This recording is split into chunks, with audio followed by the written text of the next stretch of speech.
Pakistani farmer bowler Ehsanullah भाई लौंडेबाज निकले क्योंकि उनकी कुछ हरकतें आजकल सामने नज़र आ रही हैं। एक बड़े ही मुअज़्ज़ज़ जर्नलिस्ट को उन्होंने इंटरव्यू देते हुए ये बोला कि मेरा दोस्त है अब्दुल्ला, जब तक वो मुझसे नाराज़ रहेगा मैं क्रिकेट नहीं खेलूंगा। और भाई लानत भेजते हैं हम तुम पे, हम लानत भेजते हैं तुम्हारी ऐसी क्रिकेट पे जो इंटरनेशनल लेवल पे जलील कर रहा है, जो हमें बेइज्जत करवा रहा है। पूरी दुनिया में थू थू हो रहा है कि ये बंदा सिर्फ एक लड़के की वजह से क्रिकेट छोड़ रहा है, वो लड़का इससे नाराज़ है और ये बंदा क्रिकेट छोड़ रहा है। चलो वो लड़की हो तो समझ आता है, ऐसा थर्ड क्लास बंदा है, इसने एक लड़के की वजह से छोड़ दी। अब उसके पीछे पूरी स्टोरी क्या है वो मैं आपको बताता हूँ। वैसे आके उसका एक दोस्त है जो उसके साथ क्रिकेट खेलता था, तो वो क्रिकेट खेलते थे उसके ही घर में या उसके ही जो ग्राउंड है वहाँ पे वो क्रिकेट खेलते थे। और वो क्रिकेट खेलते हुए उनकी कोई आपस में लड़ाई हुई और अब्दुल्ला साहिब ने कह दिया कि मैं आज के बाद तुम्हारे साथ क्रिकेट नहीं खेलूँगा। उसके बाद एहसानुल्लाह भाई के दिल को ठेस पहुँची और उन्होंने वीडियोज़ बनाई। ये मैं ऐसे नहीं कह रहा कि कोई कंट्रोवर्सी बनी, किसी बंदे ने झूठ कह दिया, कुछ ऐसा वैसा कुछ नहीं। उसकी प्रॉपर वीडियोस पड़ी हुई हैं। वो बंदा वीडियोस में रो रहा है कि मेरे साथ वो बंदा नाराज़ है। इवन उसने फिर पश्तो में एक दो व्लॉग बनाया, उसमें उसने दिल की बात कही। वीडियोस के बाद हमारे एक जर्नलिस्ट ने उनसे एक इंटरव्यू किया, कॉल पे उनको लिया, तो वहाँ पे उससे पूछा तो उस बंदे ने बोला कि मुझसे अब्दुल्ला नाराज़ है, जब तक वो राज़ी नहीं होगा मुझसे, जब तक वो नहीं मानेगा मेरी बात, तब तक मैं क्रिकेट में नहीं आऊँगा। भाई तो दफा रहा है क्रिकेट से, हमें तेरी कोई ज़रूरत नहीं, क्योंकि यही वो प्लेयर्स हैं जो कि हमें ग्लोबल लेवल पे बेइज्जत करवाते हैं, जिनकी वजह से हमें सारी दुनिया हम पे थू थू करती है। क्योंकि ये सारी बातें पूरी दुनिया सुनेगी। ये तो अच्छी बात है कि ये बंदा आगे नहीं जा सका। अगर ये आगे चला जाता, ये इंटरनेशनल लेवल पे ग्लोबल लेवल पे सारी दुनिया से जानती होती, तो तब हमारी कितनी बेइज्जती होती है। अभी तक तो ये है कि पूरा पाकिस्तान इसको जानता होगा क्योंकि इसने एक PSL में अच्छी बॉलिंग करवा ली थी। मुझे ये समझ नहीं आती कि हमने PSL को कब से स्टैंडर्ड बना लिया। यार PSL एक रेलुकट्टा लीग है, आपको ये बात तस्लीम करनी होगी। क्योंकि आपने अब जो आजकल हमारा एक ट्रेंड चला हुआ है, जो हमारे PCB की ऑफिशियल वेबसाइट है, वहाँ पे वो लोग ये पोस्ट लगा रहे हैं कि ये जो PSL 10 था वो सबसे कामयाब एक सीज़न था। इसके अलावा इसमें हमें इतने व्यूज़ मिले, शहरों में हमें इतने व्यूज़ मिले, देहातों में इतने व्यूज़ मिले, ख़वातीन ने ये मैचेस इतने देखे, वो सारा कुछ वो शेयर कर रहे हैं और उस पर बड़ा प्राउड फील कर रहे हैं। भाई इसमें आपका कोई किरदार नहीं है।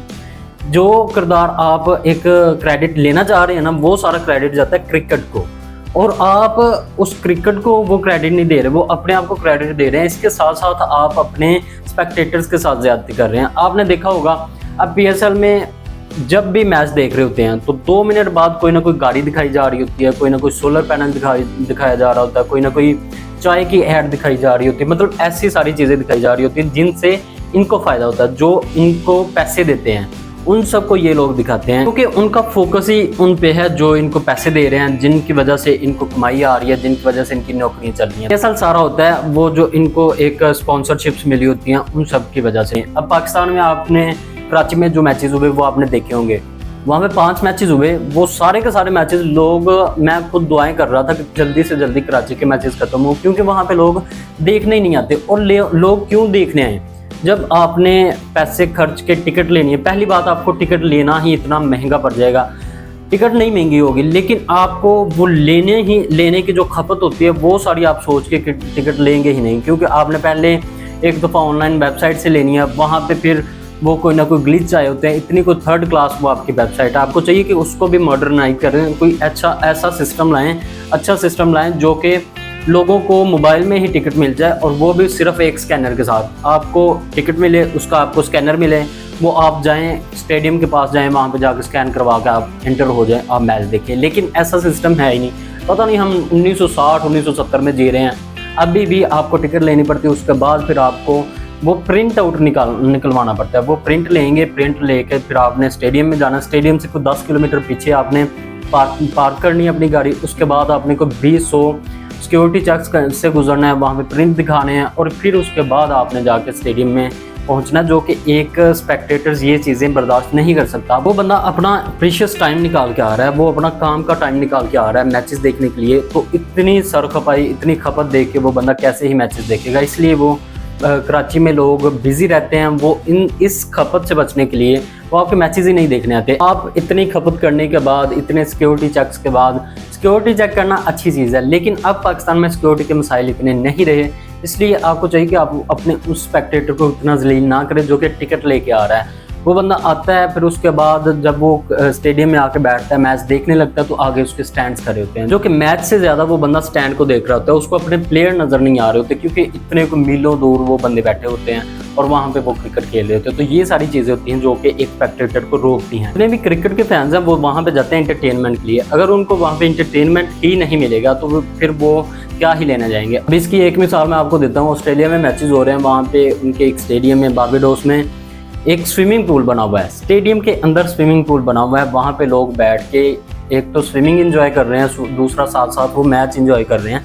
मतलब उनको डबल ट्रिपल एक एंजॉयमेंट मिल रही है। दूसरा, उनके आगे कोई भी स्टैंड्स नहीं होंगे, कोई भी जंगले नहीं होंगे जिनकी वजह से उनको रुकावट आ रही हो मैच देखने में। आपने देखा होगा, ये चीज़ नोट की होगी, ऑस्ट्रेलिया इंग्लैंड में जब मैचेस हो रहे हैं तो जब बॉल होती है, जब आउट होता है, साथ ही सारे फैंस जो होते हैं वो उठ खड़े होते हैं, कुछ भी हो उनको क्लियर नज़र आ रहा होता है। पाकिस्तान में आपने देखा होगा, जब एक शोर उठता है उसके बाद आवाम को पता चलता है। ये सारा इसी चीज़ का कसूर है, क्योंकि आपके स्टेडियम्स ही ऐसे हैं। अब कज़ाफ़ी स्टेडियम सिर्फ एक अच्छा बना है, वो भी इसलिए क्योंकि उसके आगे से जंगले हटा दिए गए, आवाम को कुछ अच्छा व्यू नज़र आने लगा, तो वो एक अच्छे स्टैंडर्ड का स्टेडियम बन गया। लेकिन अगर आप कराची का स्टेडियम देखें तो वो पूरे का पूरा ही दोबारा से तोड़ के बनने वाला स्टेडियम है। वो उसको ऐसे चाहिए कि वो पूरे का पूरा रेनोवेट किया जाए, रेनोवेट नहीं, वो दोबारा रीबिल्ड किया जाए। फिर ऐसा बिल्ट हो कि उसके अंदर कुछ स्विमिंग पूल हो, कुछ ऐसा एंटरटेनमेंट का सिस्टम हो जहाँ पे लोग आके एक अच्छा माहौल फील करें। एक फैमिली को जब लेके आएँ तो एक फैमिली